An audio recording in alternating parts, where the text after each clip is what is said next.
നിങ്ങളുടെ favourite shows ഇനി ഒരിക്കലും മിസ്സാവില്ല. ഇപ്പോൾ C5 കാണും നിങ്ങളുടെ ഫേവറേറ്റ് ഷോസ് തികച്ചും സൗജന്യമായി.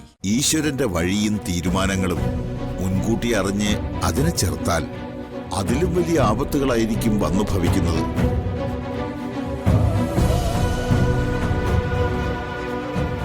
ഒന്നു മാത്രം ഞാൻ പറയാം, ഇനിയും ഈ കുടുംബത്തിൽ ആപത്തുകൾ ഉണ്ടാകും.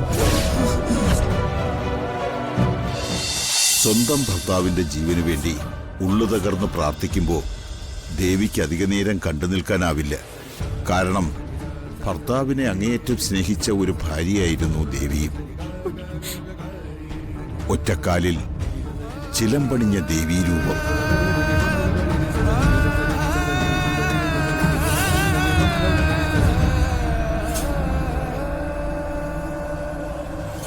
തന്റെ ഭർത്താവിനെ അങ്ങേയറ്റം സ്നേഹിച്ച കണ്ണകി ദേവി.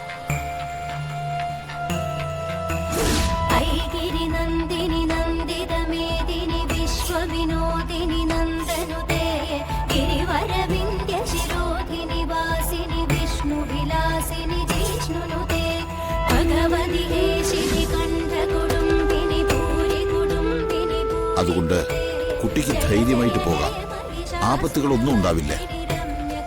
അറിയാതെ ഞാനും തെറ്റുകൾ ചെയ്തു, അതാ കുട്ടിയെ ഇപ്പോൾ എന്റെ മുന്നിൽ തന്നെ കൊണ്ടു നിർത്തിയത്. എല്ലാം താമസിയാതെ മനസ്സിലാകും.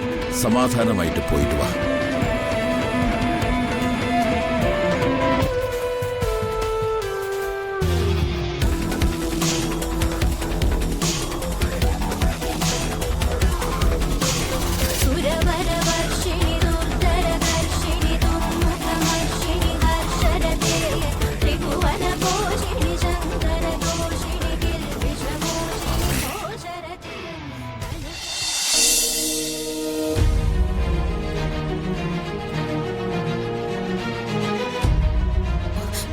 ഞാൻ വിളിക്കാം.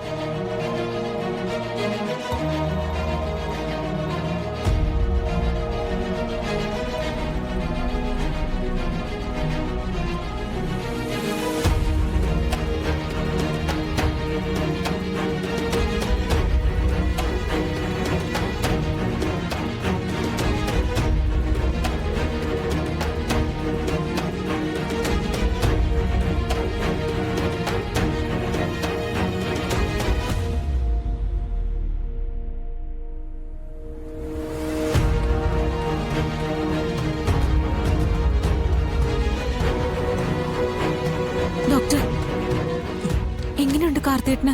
കുഴപ്പമില്ല, നല്ല ഇംപ്രൂവ്മെന്റ് ഉണ്ട്. കാർത്തിക് സംസാരിച്ചു. ദൈവമേ, എന്റെ പ്രാർത്ഥന ദൈവം കേട്ടു.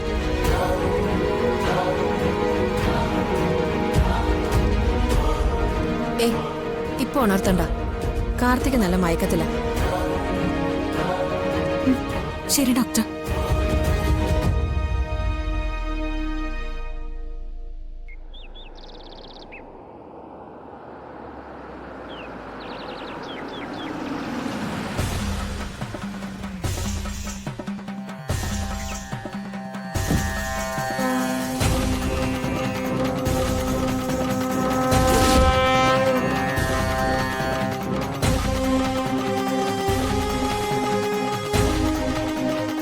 അമ്മേ,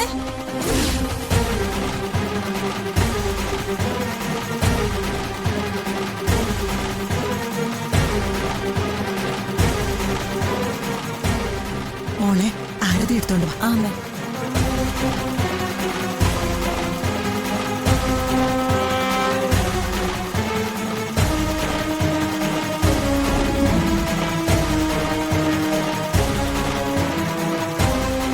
നമസ്കാരം. നമസ്കാരം.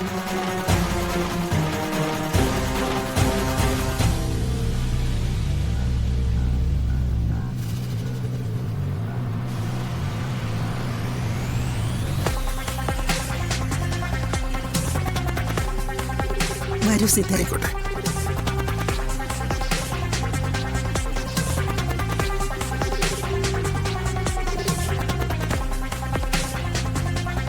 വരൂ, ഇരിക്കും.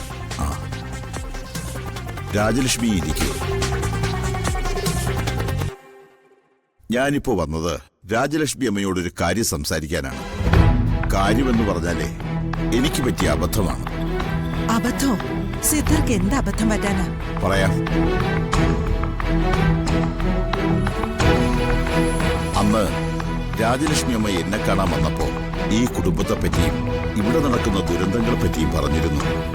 ഓവ്, അതിനുള്ള പരിഹാരം സിദ്ധൻ തന്നെ പറഞ്ഞു തന്നല്ലോ.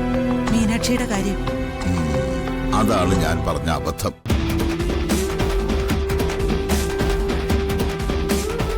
ഞാൻ മനക്കണ്ണിൽ കണ്ടതും നിങ്ങളോട് പറഞ്ഞതിലും പിഴവ് പറ്റിയെന്ന് ഇപ്പൊ ഞാൻ മനസ്സിലാക്കുന്നു. ദേവി അത് മനസ്സിലാക്കി തന്നു എന്ന് വേണം പറയാൻ.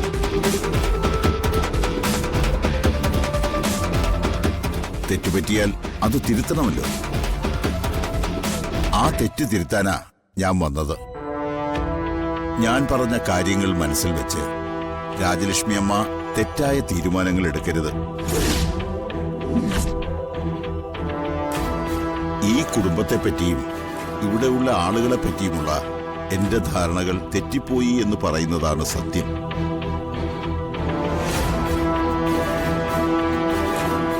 ഈ കുടുംബം തകർച്ചയിലേക്ക് പോകുന്നത് മീനാക്ഷി എന്ന് പറയുന്ന പെൺകുട്ടി കാരണമല്ല.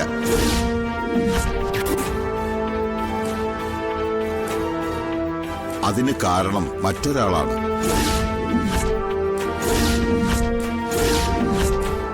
അതിനെക്കുറിച്ച് ഞാൻ വിശദീകരിച്ചാൽ ഇവിടെയുള്ള സമാധാനം എന്നേക്കുമായി നഷ്ടമാവും. അതുകൊണ്ട് തൽക്കാലം ഞാനതിവിടെ പറയുന്നില്ല.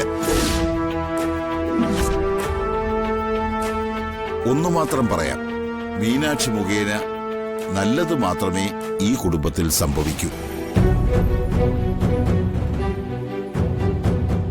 ആ പെൺകുട്ടിയോട് ഏതെങ്കിലും തരത്തിൽ രാജലക്ഷ്മി അമ്മയ്ക്ക് ഇഷ്ടമില്ലായ്മയുണ്ടെങ്കിൽ, അത് ഞാൻ കാരണമാണെങ്കിൽ ആ തെറ്റിദ്ധാരണ മനസ്സിൽ നിന്നും മാറ്റണം. എന്നിട്ട് യഥാർത്ഥ ശത്രുവിനെ തിരിച്ചറിയണം. ആരാ സിദ്ധരെ ഞങ്ങളുടെ ആ ശത്രു? ആരാന്ന് സിദ്ധർക്ക് അറിയാലോ.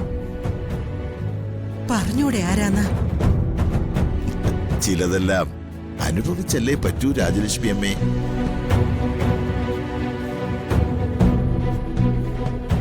ഈശ്വരന്റെ വഴിയും തീരുമാനങ്ങളും മുൻകൂട്ടി അറിഞ്ഞ് അതിനെ ചെറുത്താൽ അതിലും വലിയ ആപത്തുകളായിരിക്കും വന്നു ഭവിക്കുന്നത്.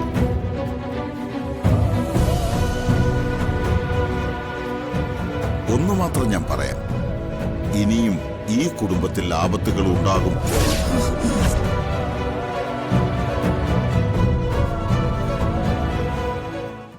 ഡൗൺലോഡ് ചെയ്യൂ C5 ആപ്പ്. കാണൂ എല്ലാ എപ്പിസോഡുകളും സൗജന്യമായി.